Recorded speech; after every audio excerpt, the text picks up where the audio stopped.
حضرت عمر بن عبدالعزیز بادشاہ تھے. آواز دی گھر میں بیٹھے, بیٹی پانی کا پیالہ تو لاؤ. بیٹی خاموش ہو گئی. ساتھ والا کمرہ بیٹی کا. پھر آواز دی, بیٹے سن رہی ہو؟ کہ ابا جی سن رہی ہوں, پانی کا پیالہ دینا. بیٹی خاموش ہو گئی. تیسری آواز دی تو زوجہ پانی لے کے آ گئی. نے کہا حضور پانی. حضرت عمر بن عبدالعزیز کو غصہ آیا, کہنے لگے بچے کس لیے ہیں, وہ خود کیوں نہیں آئی؟ اب اتنی نافرمان ہو گئی ہے کہ ایک پیالہ پانی کا باپ کو نہیں دے سکتی, کیوں نہیں آئی؟ تو زوجہ کہنے لگی چلیں درگزر کریں. اس نے کہا ابا کو نہیں بتانا, پی لے. کیوں نہیں بتانا؟ بتاؤ کیوں نہیں آئی؟ میں نے اس کو پکارا تھا, تمہیں پکارتا تو تم آتی, تمہیں بتانا پڑے گا. جب بات ذرا آگے بڑھی تو ماں تھی نا, بات بیٹی کی تھی, تو اماں رو پڑی, آنکھوں میں آنسو آئے. کہا کیوں روئی ہو؟ کہنے لگی بیٹی کا پجامہ پھٹ گیا, دوسرا ہے نہیں, اور آپ لے کے بھی نہیں دیتے. کمرے میں بیٹھ کے تو پجامہ سی رہی ہے, تو کہہ رہی تھی ابا کو بتانا نہ, انہیں تکلیف ہوگی. تو وہ اس کے پاس دوسرا ہوتا تو آ جاتی, ایک ہی تھا, تو اس لیے نہیں آئی. حضرت عمر بن عبدالعزیز اٹھے, سر سجدے میں رکھا, کہنے لگے یا اللہ تیرا شکر ہے, تو نے میرے بچوں کو بقدر ضرورت روزی عطا فرمائی ہے. یا اللہ تیرا شکر ہے. ایک روایت میں نے پڑھی, کلیجہ منہ کو آیا. مصطفیٰ کریم بیٹھے تھے, تو سیدہ عائشہ صدیقہ رضی اللہ تعالیٰ نے عرض کی یا رسول اللہ صلی اللہ علیہ وسلم وہ دیکھیں سیدہ فاطمہ آ گئی ہیں, وہ دیکھیں بی بی صاحبہ بغیر بتائے آ گئیں. حضرت فاطمہ الزہرا آئی, حضور نے فرمایا فاطمہ بغیر اطلاع کے. حضور چھوٹا سا کام تھا, کیسے آئی ہو؟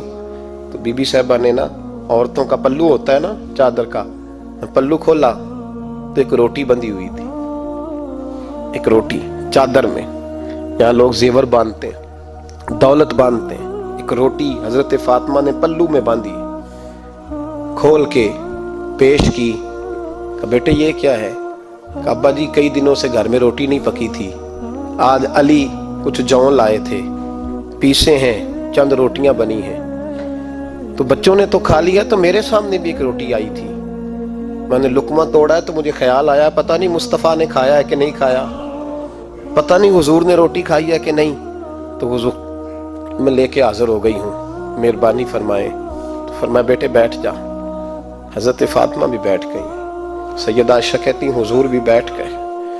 فرمایا فاطمہ کتنے دنوں سے نہیں کھایا؟ عرض کی حضور 3 دن سے. فرمایا بیٹے میں نے 5 دن سے نہیں کھایا, آ جا. دونوں باپ بیٹی مل کے کھاتے ہیں. روٹی 2 حصوں میں حضور نے بانٹی. فرمایا چلا آدھی تو کھا, آدھی میں کھاتا ہوں. حضرت فاطمہ نے لقمہ توڑ کے منہ میں رکھا تو رو پڑی, حضور 5 دن سے نہیں کھائی. فرمایا بیٹے چپ کر, ہمارا دنیا سے کیا تعلق, ایک پل رہ گیا ہے, بس اللہ پھر جنت کی ساری نعمتیں عطا فرما. رونے والی بات ہی نہیں ہے اس میں, بس ہمارا کیا تعلق, ایک پل ہے, پھر مالک بڑا کچھ عطا کرے گا. او بھائی, جو کائنات کے مالک و مختار تھے, جو ابرو کا اشارہ کرے تو حضرت جبریل جنت کی نعمتیں لے کے آ جائیں, انہوں نے تو دنیا کی جانب توجہ ہی نہیں کی, ان کا تو خیال ہی نہیں آیا. دنیا ہی دنیا, دولت ہی دولت, ہر آدمی دولت کے ترازو میں تلنے لگا ہے. اب تو کلیجہ پھٹتا ہے. اب تو لوگ پوچھتے ہیں, اور میں کبھی کبھی بڑا مجبور ہوتا ہوں, آزمائش میں آ جاتا ہوں. لوگ کہتے ہیں جناب آپ سے کچھ قرآن کی آیات سننی ہے, آپ کتنے پیسے لیں گے؟ کچھ حدیثیں سننی ہیں, کیا اس کا معاوضہ ہوگا؟ آپ سے اس نبی کا نام سننا ہے جس کا آپ کھاتے ہیں, جس کے نام پر آپ نے عزتیں لی ہیں, ان کا نام سننا ہے, آپ کا ریٹ کتنا ہے؟